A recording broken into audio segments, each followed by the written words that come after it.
A new player on the large EV sedan market is the Genesis G80 EV. Here with Thomas on Autogefühl for you. How good is it actually and how does it compete against the competitors? Let's go! The Genesis G80 is somewhat like a Korean Mercedes E-Class, and usually it also comes as a combustion engine, has an open front grille, but here it's all the way closed in this EV version, still a striking look. Sometimes people mistake the design and also the logo for a Bentley. What's your take on that? Here, horizontal design for the daytime running, like overall a very strong design in the front here and looks really high class, doesn't it? Well, usually I am running into the shot in the side profile. This time the car rolls into the shot because this is this remote parking feature. Really interesting. You can use it with the key fob and then getting it in and out of some very narrow parking lots, for example. Let's open it and the side mirrors come up.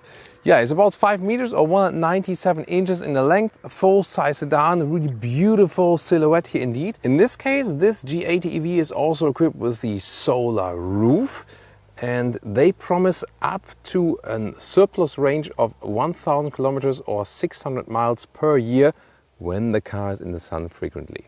And the EV always comes with 19-inch wheels. Very clean design here also at the rear with the horizontal stress of the tail lamps. So overall, I think a very, very elegant design for this vehicle. Top speed here of the EV version is 225 kilometers an hour or 140 miles per hour.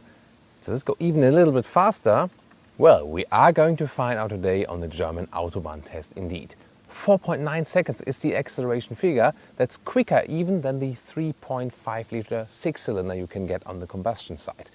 All-wheel drive, one electric motor in the rear or on the rear axle and one in the front. Is there a frunk? No, there is not. But it looks quite fancy under the hood, doesn't it? And the charging port for that 87 kilowatt-hour battery is here, behind the grille, hidden. Interesting, right? With quick DC charging. And thanks to the 800 volt architecture, it works in about 21 minutes to charge from 10 to 80% state of charge. That is super quick. Door closing sound. Beautiful, very solid. But this one here is also equipped with the soft close.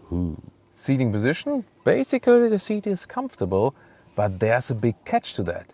Because of this EV version here, they put the batteries in the floor and then you do lose height here in the whole interior. So the seating is a little bit off if you compare it to the G80 combustion engine where it was super comfortable. I feel that I'm somehow sitting higher and with 1.89 meters or 6'2", I'm almost, having, like my head into the ceiling here. That's really weird. Headroom still works though, yes. But, I feel that I'm actually higher than the top of the windshield. So, and this is, almost a deal breaker for the EV version for tall people, actually. Steering wheel, up and down, electric way. That's easy and nicely done. Yeah, if you're not as tall as me, it might not be a problem. But, this is really rare that we have still these differences between ICE and between ICE and EV versions, that you really sit differently. As for the seats, they look quite luxurious, but here in the EV version, only available with animal skin, that is so yesterday, the combustion engines, they do offer a high-grade leatherette. Why not here? Interior overview, elegant design, nice matte wood here, that looks amazing indeed. 14.9-inch, super wide spread screen indeed, 12.3-inch instruments. The steering wheel looks a little bit too traditional to me from that form. I think a little bit more modern would have been better in that case. And very important, manual climate unit. Here we go. So easy to control it while driving. Real haptic feedback. I love that. Here the vent strength in the screen, but that's actually fairly easy to do. And here, for example, also the cooled or the heated seats and the heated steering wheel. And some real hotkeys here above that. So that's good to have that. A little bit further down below, here's like this open, good quality that feels really nice. USB-A charging for your smartphone, but also inductive charging would be possible, but you need a cable for the CarPlay or Android Auto. And then here, home button, for example, menu button for the top infotainment screen. You can control it also here, but that's so flat and you can't really touch it like this hardly. it doesn't feel that good. You press it on the inside to change something. I think they would rather need something like this for the infotainment system, but they try to differentiate these. But in the GV60, they already found a solution that you can still have something better to grab here. This is then the gear selection here for driving, neutral, reverse, or then parking. And on the right side, beautiful matte wood structure once again for the adaptive cup holders. And this is the drive mode button then. Middle console here has a split opening and then some more space underneath and a 12-volt power supply. Let's take a look at the infotainment. You usually control it from below. You can also use the touch, but it's a far reach from the driving position. This is the Apple CarPlay and Auto integration, and this Lexicon sound system also makes for a very nice true sound. I like that indeed.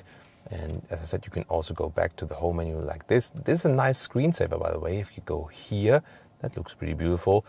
But controlling it while driving, as I said, with the problem that you always, turn it that flatly, it's not the easiest thing to do. What's interesting here in the EV view, here, for example, you can also access information to the solar roof, and we can see it has already generated almost 39 kilowatt hours. So like almost half of the battery of one full battery charge. So it does bring you something back depending on how often your car is actually standing outside in the sun. Digital instruments, they switch according to the driving mode. Here, for example, in the sports mode, or there's also the eco mode, reduced throttle input then. And you can change at least some of the contents on the inside, but actually not too much. What's rather interesting is that when you use the turning indicators, you have then here this camera view also for turning, an additional blind spot warning, so to speak. And you can also get a head-up display. Rear seating is quite cozy, but you don't have too much legroom considering the length of the vehicle, and the recess would only work when you would have the seat a little bit higher, so not ideal as for the usage. And also here in the rear you lose headroom if you compare it to the combustion engine. Here, it directly fits, but I don't have any space above my head, and I did have with the combustion engine model. And you also feel that it's your feet a little bit higher. You see this angle here. So big drawback here for the EV version of this vehicle indeed. And well, it's quite cool that you have the shades here, for example, in the rear. These manual shades here, like this, to another protection against the sun. They are quite hard to put up again though. In the middle part, seating is not that ideal. And you can also have this executive seating here on the other side. This is also a practical thing that you can move then here the co-driver seat forward for that, for example, from here with these separated buttons. And then you can make yourself even more space than here on this side. That's actually a quite cool thing to have. And then you have plenty of space. Here, this middle part, you can also fold down. And then you have this additional console, for example, also for seat heating, some more space here, USB-C charging. And you also have this rear seat entertainment system, which is then kind of mirroring what you can also see in the front. You can access the map and so on. A very cool feature here with Hyundai, Genesis, Kia vehicles is, a lot of models have it now, you approach the vehicle with the key in your pocket only, and you don't have to use a foot kick opening mechanism. You just stand still here and the take it opens then. That's a very practical thing. But there is a catch to this EV also with the trunk. You lose 70 liters if you compare it to the combustion engine version. Here, cabin trolley vertical weight does fit. You have about a meter or 40 inches in length. In width here, it's here a meter or 40 inches, a little bit wider here and then a little bit narrower there. But here you see this large step here. So considering you have such a big vehicle with such a tiny trunk, disappointing then. Charging cable, and underneath is some more space, but not too much. Thomas's driving lounge with the G80 EV. We'll put it to the sports mode and accelerate from around 40 kilometers an hour to, let's see, let's go. 100, 150,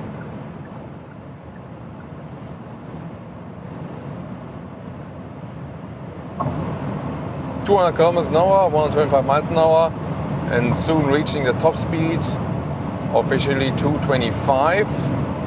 in kilometers, like 140 miles, and we can go a little bit further to 30, 235, 236. Wow. Yeah, it's not really meant for high-speed driving, suspension-wise, although we have electronically controlled suspension, but it feels a little bit loose in high-speed driving. Definitely not set out for that. Noise, installation-wise, you heard that was quite well done. It wasn't too loud, though, so that was actually quite interesting. This one also is equipped with active noise cancellation, which to me is not the best thing, because sometimes you might feel you have like a vacuum next to your ear or something. It's not that strong here in this vehicle, so shouldn't be afraid of that. In other vehicles, for example, in Mercedes S-Class Maybach or in the Ford Kuga, there I felt it was like too much. You know, here I think they found a quite good solution for that. In the Sport mode, by the way, also the bolsters are a little bit stronger than here in the tunnel. Well, we cannot see too much of the ambient lighting, because as soon as there's some light from the outside, you can't really see too much of that. I've set everything on the max level, and you can see you can't see too much. There is ambient lighting, yes, but not too much, and also not too strong. That is actually not their philosophy. When we pick another driving mode, by the way, I click it through in the middle console and it changes in the instruments. Comfort mode also changes some instrument styling there, and the throttle input is changing. Steering input, let's see, I'm in that sport mode. Steering is always very soft, actually. Let's see here, comfort, sport. Yeah, maybe a little bit more resistant, but always really light, that steering. So the whole car doesn't convey a sporty feeling. That's also not what it's set out to do. So if you compare it, for example, to the main competitor, the Mercedes EQE, then the EQE is always set on a sportier note, just from the feeling, from the suspension and so on. This one here more for relaxed driving through. That also leads me to the consumption figure, or the real-world driving range, which is very interesting indeed. So now, of course, with acceleration, then the consumption is up. And usually you can calculate with electric vehicles that the energy consumption at top speed, like 200 kilometers an hour, 125 miles an hour or something, when you reach these kind of speeds, then usually energy consumption is doubling from the normal or minimum figure. Yeah, so it's really, really expensive then to drive such high speeds then. And the normal energy consumption, this is by the way the blind spot monitor, the normal energy consumption is, you can calculate with some 19 kilowatt hours on 100 kilometers, so some 30 kilowatt hours on 100 miles.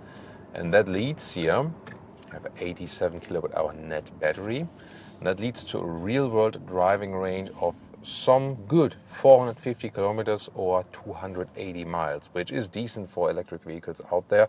You can score better figures if you really do 80, 100 kilometers an hour, 60 miles an hour, motorway, cruise control, that's it, or city driving only. Remember, combustion engines are always less efficient in the city. The EVs are always more efficient in the city. So EVs have lower average consumption figures if you go city only, whereas combustion engines have higher consumption figures city only.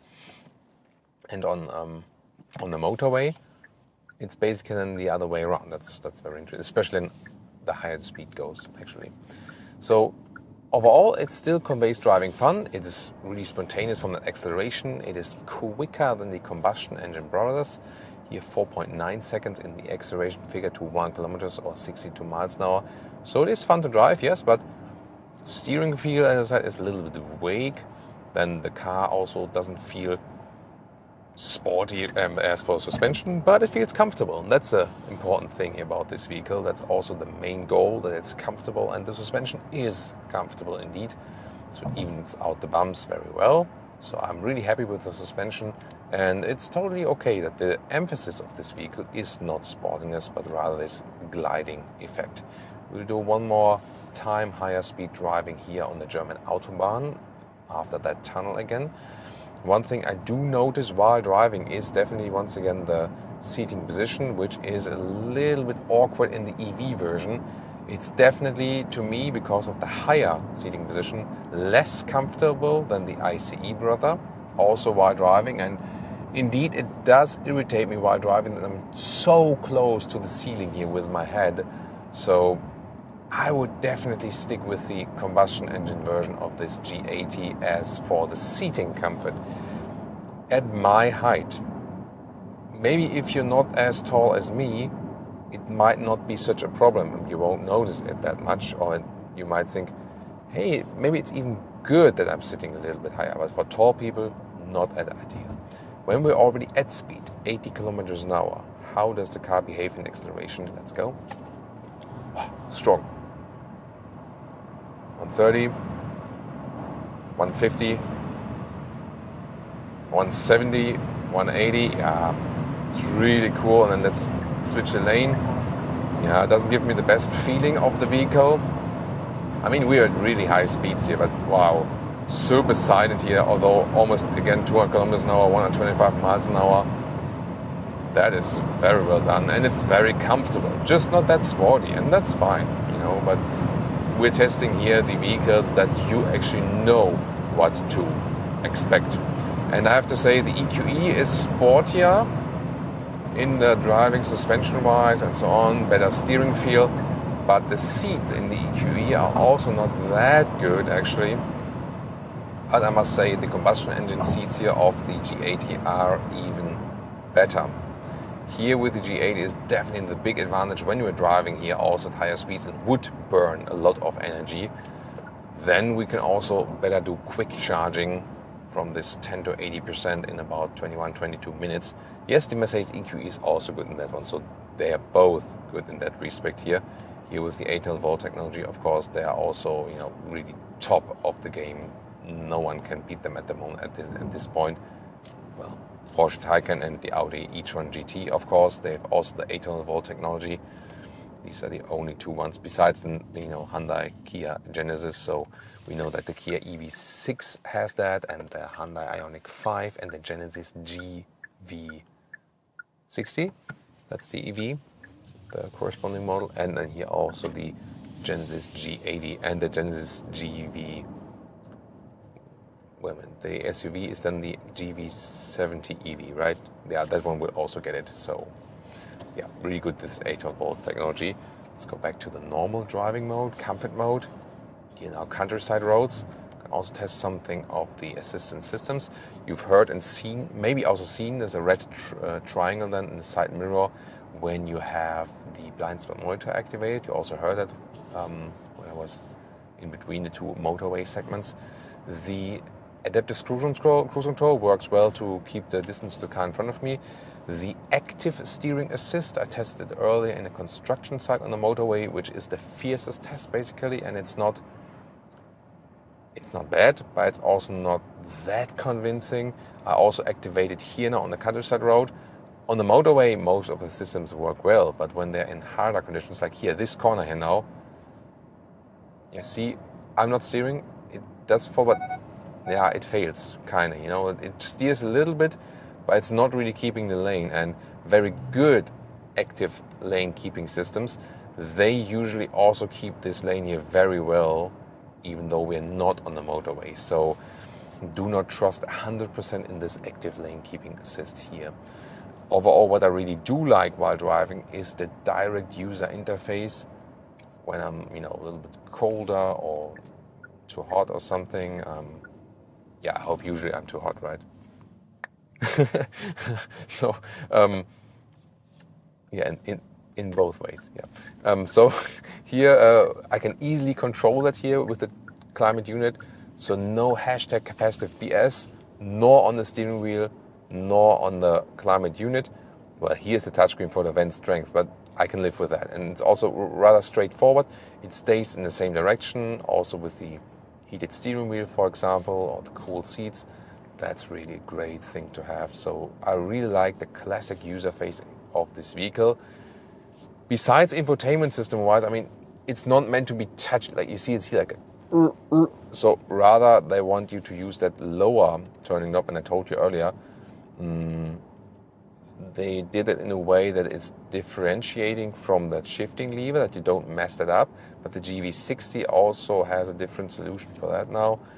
So the problem is that turning that thing with this really flat DJ knob, like that, is not ideal while driving and then pressing it. So the control interface for that should just be the classic one, like these Audi MMIs or BMW iDrive selector and so on.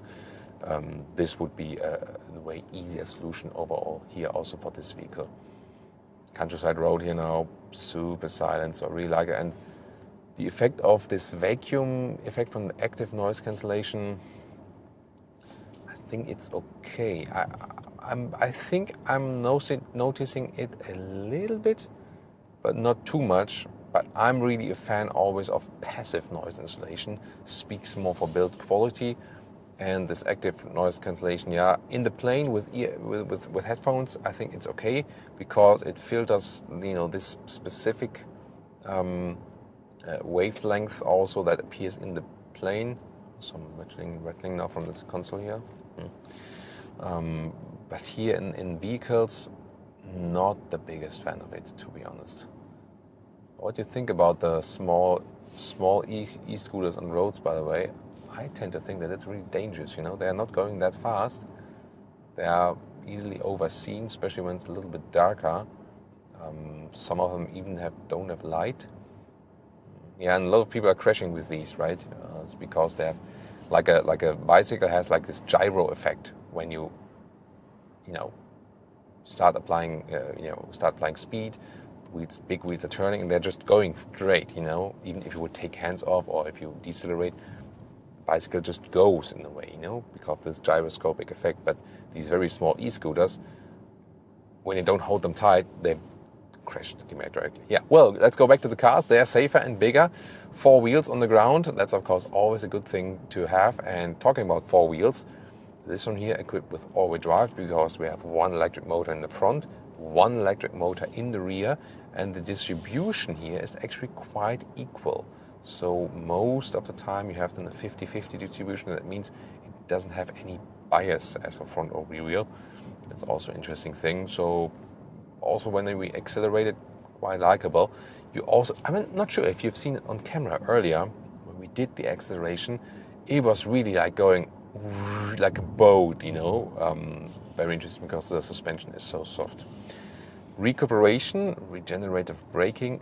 I know that technically there is, when you're going deep in the tech, there is a difference. To be honest, I read it like 5 times and I still didn't get the real difference between recuperation and regenerative braking. I can just say that in the whole automotive industry, everyone is using it as a synonym and just saying like, okay, it is exactly, that is close, and saying it's exactly the same. And yeah, maybe if if you're like a tech geek and know more about this, you can explain it in the comments to us. What is the real difference to that? Because most of the time I heard everyone talking it as a synonym, like recuperation equals regenerative braking. In this case here, let's concentrate on the car features. You can set it on the shifting pedals. So you can go with auto mode when you press and hold these pedals, for example. And then actually the car decides for itself. For example, when the car is in front of you, then some recuperation is happening. And when it's free then it's rather rolling. But you can also use the individual modes. So for example, I pedal here. I pedal means I lift my foot off the throttle and you have strong deceleration. That is one pedal driving, indeed. It is cancelled again at the next startup of the vehicle because again, the manufacturers do these testing cycles for the consumption. Then they have to decide if they go one pedal driving or not.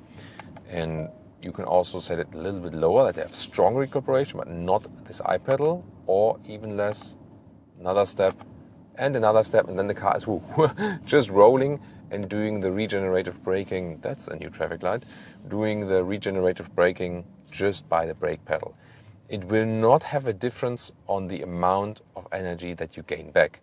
It's just a different method of doing that if you use the brake pedal or if you do let the car do it itself by lifting your foot off the throttle.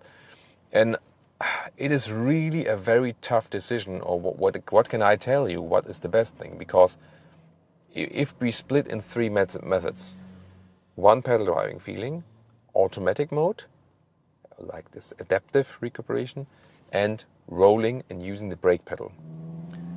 Every mode has its pros and cons. The I-pedal or one pedal driving feeling has the advantage, it's in a way comfortable because most of the time you do not use the brake pedal anymore.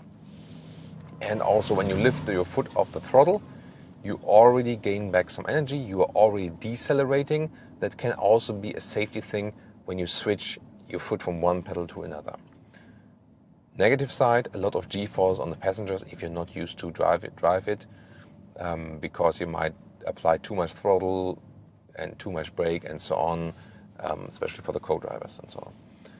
Then on the other side, the rolling effect can be dangerous because you lift your foot off the throttle, there's no engine brake, car is just rolling, it takes time that you switch to the brake pedal. You might get too fast then. On the other hand, it's comfortable because it doesn't apply G-force that fast, and you can finely tune the deceleration then with the brake pedal. And the adaptive one in between has the advantage that sometimes you don't have to do things yourself. There's a car in front of you, there's no recuperation, it's good, ways free, it's rolling, that's fine.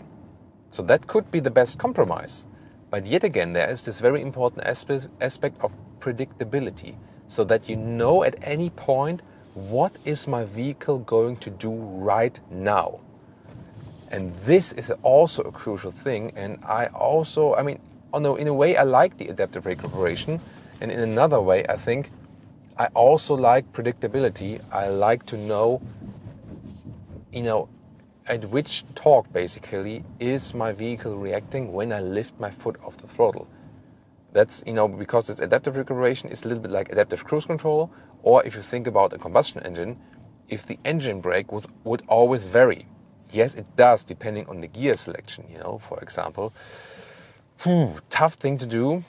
And so at this moment, that's the thing that it is indeed changing throughout my electric vehicle testing life. Sometimes I think I'm with one pedal driving. The other moment I think I'm with adaptive recuperation. And then I think again, maybe it's not predictable enough. Maybe different way is better. So, usually when I'm testing cars, there are certain factors I'm always sure of. For example, I don't like #capacitive BS. I like to have physical knobs. And this will remain, my whole car testing life. I'm very certain about that, But this, with the EV recuperation, it's really a thing you can argue about which is the best thing. I'm not exactly sure about that. At this moment, I think it could also be, when I set it to a slight recuperation, then I'm not exactly in the one pedal driving feeling. I need to use the brake at some point. There is some deceleration happening when I lift my foot off the throttle. So, because most of the time when you lift your foot off the throttle, you want some deceleration, but maybe not the strongest one. Not in an adaptive way, because that's not predictable enough what the car is doing. So at this moment, I feel most comfortable with a little recuperation, because that's giving me the comfort that most of the time I won't need the brake pedal. But if I need stronger braking, then I do use the brake pedal. That's also what you're used to from combustion engine cars. And at the same time, I always know how strong the recuperation is, because it's predictable. It's always in the same strength. And for this could be level 1 or level 2 of the deceleration, and then you're actually fine. So this is my standpoint at this moment. Would like to hear your opinion. What fan are you of in driving EVs? One pedal driving feeling, always strong recuperation, no recuperation via throttle pedal or energy pedal at all, you just use the brakes, or this adaptive solution in between, or then my recent solution, a little recuperation to find a compromise there that is still predictable. Very, very interesting, that whole discussion, isn't it? What else is missing here in this driving part is the agile driving. We're going in some winding corners. we know that this is not the expert thing of this vehicle. Still, we want to find out more about that once again then in the sports mode and see how it handles the very narrow corners. And here we go, sports mode once again. Wow, yeah, strong acceleration always. Hard to see then also here with the shadows, always have to pay attention. Yeah, that A-pillar is also quite thick to see. Now here you have to see I have to steer a lot with this vehicle. Yeah, this acceleration out of the corner is super strong. Left and right slalom. Yeah, suspension doesn't shake up too much. It's more like this front back roll that is stronger than the other one. Here I have to steer a lot. That makes it also less agile, but out of the corners is beautiful indeed. So what's going on there? So like when you, why are these guys stopping in the middle of the road? So accelerating out is really a good thing to have. That's a truck. Interesting. So that's really a nice agility factor of this vehicle when you are even in these narrow corners, that you accelerate out and you immediately have a great boost. Never seen a truck on this track here. So here once again, bang, yeah, that's really nice. Here also in this S combination. Yeah, and here also, I wouldn't have expected that. So at high speeds, there was more body roll and so on. And usually you would expect that the Agile corner is an even less fun. But I have to say, this vehicle here, although it's so large and has a turning circle of a tractor, like 12 meters, it's surprisingly fun in these narrow corners. Interesting finding for today indeed. So that low center of gravity then, with the battery pack underneath, that did cost us headroom, helps here in the Agile performance. Nice. Now, of course, you should check out the direct competitor, Mercedes EQE. And if you're more interested in this vehicle here, but without the EV badge, then the G80 at the combustion engine tune in there.